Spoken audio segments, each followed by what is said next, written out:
பிலிம்ல நடந்த ஒரு சம்பவம் சொல்லிட்டு முடிச்சுக்கிறேன். பயணம் படம். ஓகே. பயணம் படத்துல வந்து நாங்க ஹைதராபாத் பிலிம் சிட்டில செட்டு போட்டாப்புல ராதாமோகன் வந்து ஒரு 15-20 டேஸ் எல்லாரும் தான் வாங்கிட்டாரு. எந்த ஃப்ரேம் வச்சாலும் எல்லா ஆர்டிஸ்ட் இருப்பாங்க. ஃப்ளைட்டுக்குள்ள தான் படம் ஸோ அப்படிங்கிறது. டெய்லி காலையில எழுந்து ஆஃபீஸ் போகிற மாதிரி எழுந்து போய் என் ஃப்ளைட் சீட்டில் நான் உட்காந்துப்பேன். இவன் சீட்டில் உட்காந்துப்பான். எம்எஸ் பாஸ்கர் எல்லாருமே உட்காரும் பொழுது அது ஒரு குட்டி ஸ்கேலோட தான் A320 ஃப்ளைட் ஸ்கேலோட எடுத்தாங்க. கொஞ்சம் 1 இன்ச்சு பெருசா அந்த மாதிரி அந்த கேமரா மூமெண்ட்டுக்காக வச்சிருந்தாங்க. You can dismantle the seats move back அந்த மாதிரி. இதுல என்ன ஆச்சு, அது கொஞ்சம் ஒரு மாதிரி கன்ஜஸ்டடா இருந்தது. இந்த அனகொண்டா ஏசி இருக்குல்ல, அது மட்டும் வச்சாங்க, விச் வாஸ் நாட் எனஃப்.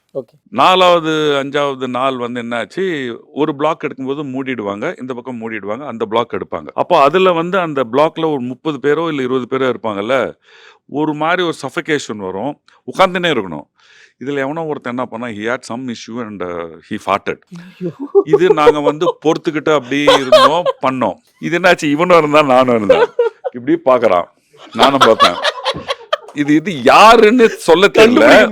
ஆனா we are not able to sit in இது closed area.